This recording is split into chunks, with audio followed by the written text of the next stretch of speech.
Slayer is such a great anime, but let's get one thing straight.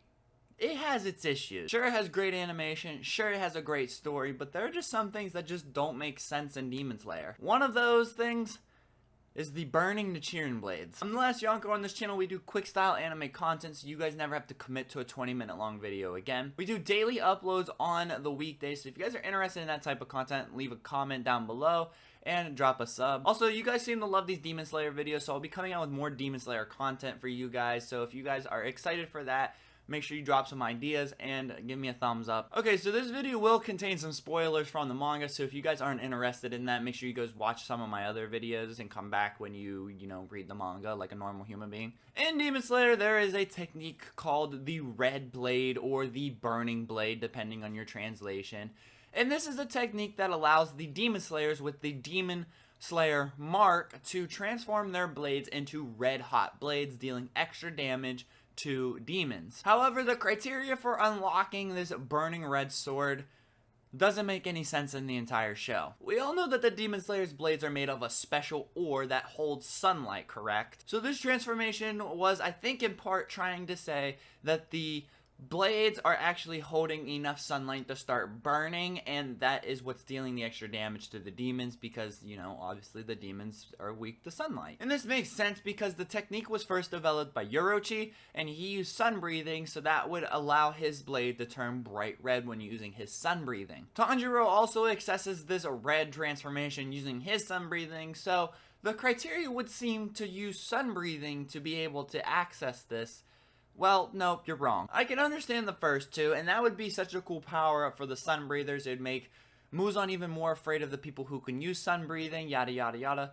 But there are other people in this verse that have access to this transformation, or whatever you want to call it, but their criteria doesn't match anything that I just mentioned before. This is where my issues start coming into play. First of all, it's obtained by characters that don't use sun breathing, so that kind of throws that criteria right out the window. Tanjiro first discovered his burning blade when Nezuko used her blood demon art to set his sword on fire, which turned it red hot, allowing him to do extra damage. But my question is, wouldn't that just be a sword on fire? Muichiro and Obanai also accessed this transformation just by focusing their strength into their sword, which really makes no sense. Like, I don't know, that just doesn't float with me really well. They said they used their grip strength of a vice, so they just gripped their sword really, really tight and just kind of prayed, and that somehow managed to start burning their blade and turning it into a red blade. See, if you grab your sword hard enough, it'll get harder and redder, and wait, this sounds horrible. And then the others that used it when they were fighting Kokoshibo is the blades clashing and the friction between the blades actually created enough heat for them to turn their blades red. I really can't anymore. Are you kidding me? I thought the point of the burning blade was the sunlight aspect of it. Maybe the Nichiren swords were harnessing more sunlight for the sun breathers, but no, they're essentially just making their blades hotter and more stronger, I guess. But aren't the demons immune to fire? I mean, the only thing that can kill them is these special blades that hold sunlight.